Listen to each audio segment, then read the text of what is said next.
Média sur Europe 1 jusqu'à 11h. Et Philippe, aujourd'hui, on va s'intéresser à l'un des peintres qui a marqué le XXe siècle et le XXIe. Mais justement, de quelle manière c'est le sujet? Bonjour Cécile Debray.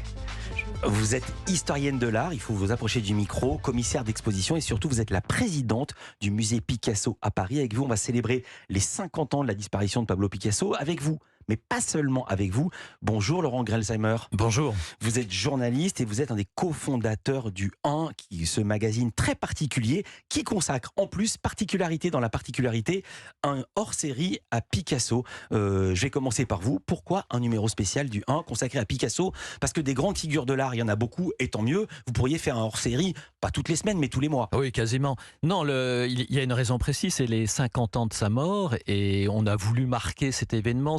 Comme vous le savez, c'est une figure très contestée aujourd'hui, admirée, fascinante, et on a voulu faire le point. Cécile Debray, vous intervenez justement dans ce numéro du 1. Vous dites que l'apport de Picasso à la peinture est comparable à celui de Joyce ou de Proust en littérature. Pour quelle raison? C'est le plus grand du XXe siècle, Picasso?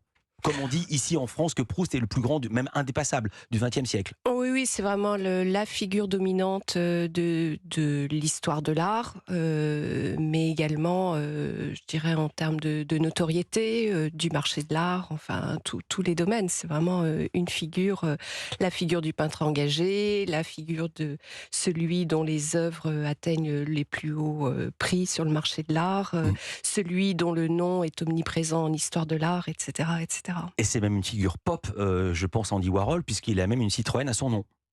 Oui, alors après... Alors qu'il n'y a pas une Renault Marcel Proust. Non, voilà, c'est sa notoriété. On se rend compte en disant la phrase du niveau de notoriété qu'il faut avoir pour avoir une voiture à son nom, et pas d'une petite marque. Absolument.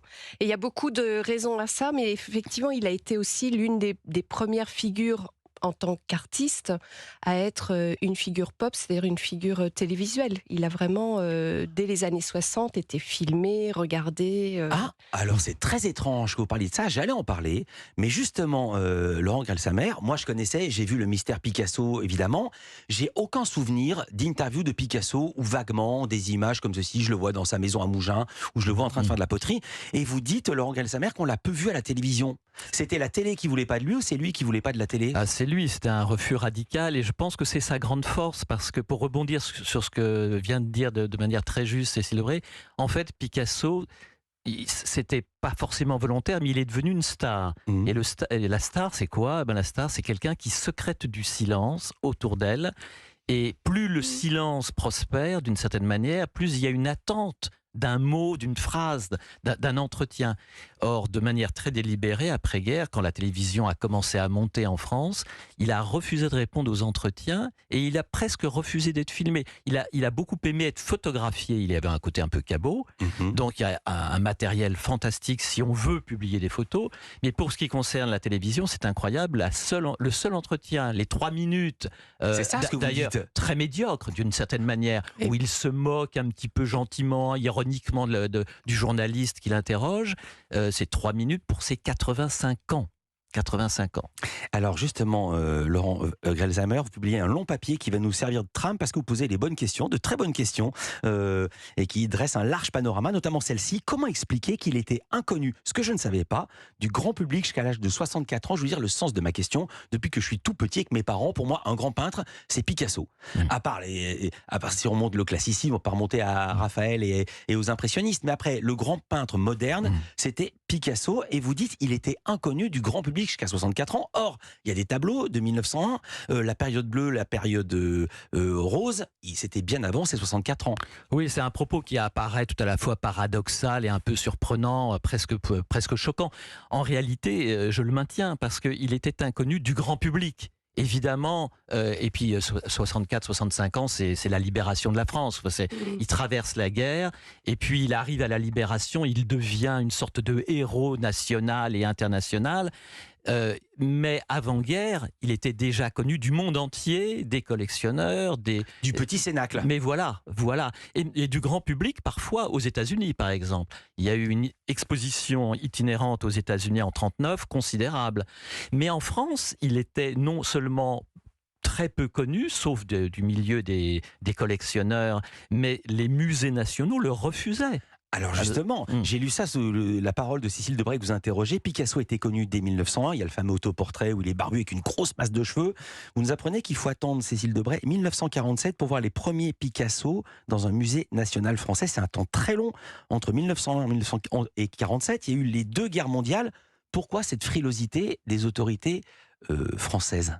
Ah, c'est toute la difficulté de l'histoire de notre métier.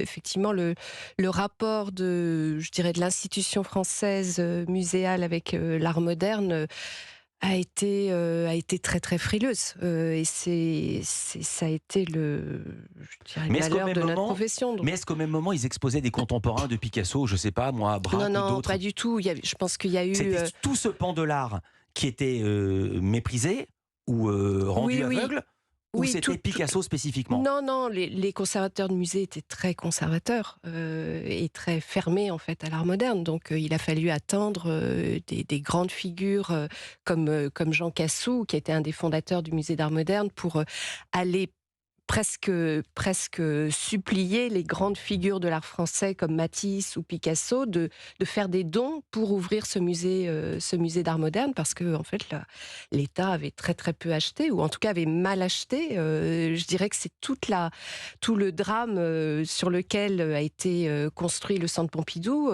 qui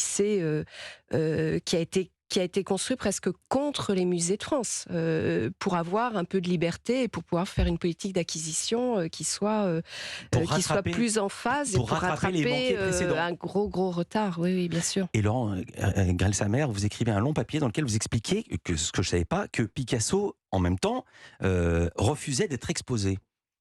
Oui, alors je crois que si on parle aujourd'hui de Picasso et si on vient de dire tout ce qu'on a dit, à savoir qu'il écrase un peu tous les autres artistes du XXe siècle, ce qui est un peu excessif, parce qu'il y a des figures majeures qu'on a tous en tête, mais c'est qu'il a su très jeune, dans ses premiers voyages à Paris entre 1901 et 1904, il vit à Paris, au bateau Lavoir, il revient en Espagne, il retourne à Paris.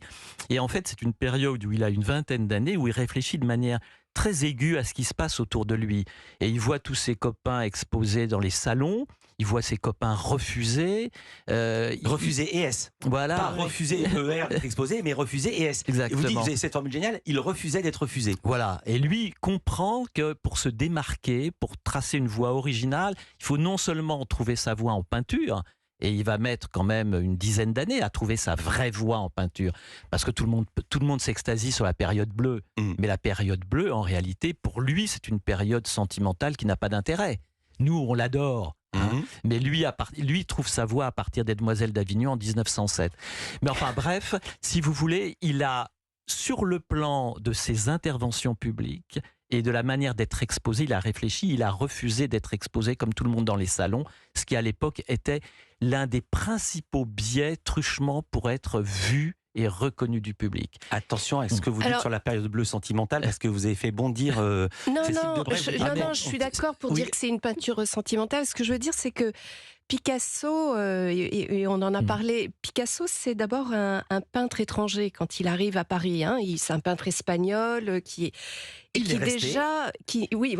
j'ai appris qu'on lui a refusé la nationalité française, que je ne savais pas non plus, pour donner corps à ce que vous dites. Exactement. Et donc, quand il arrive, en fait, il est face à une tradition, la tradition des salons, dans laquelle Matisse, qui est un peu son aîné et qui va être celui, je dirais, qui sera beaucoup plus radical dans ces années-là, c'est quand même Matisse qui ouvre la voie, lui joue le jeu en fait des salons et il montre ses œuvres, mais il est déjà très intégré, alors que Picasso, c'est un étranger qui regarde ça avec méfiance, et il avait sans doute raison. Et puis il a été accompagné ensuite par Kahnweiler, son marchand, qui a aussi eu une stratégie très très efficace. Ce que j'ai appris juste ce que je voulais dire, c'est que, parce qu'après il faut qu'on marque une pause. D'accord, c'est qu'en fait Picasso est très conscient de sa valeur, de son génie. On en reparlera, mais je crois que c'est une des clés en tout cas. Il y en a un autre qui est conscient de sa valeur, de son génie, c'est Jean-Luc Lemoyne qui nous l'a appris, c'est Olivier Benkemoun. On parle cinéma, c'est l'indispensable cinéma. À tout de suite sur Europe.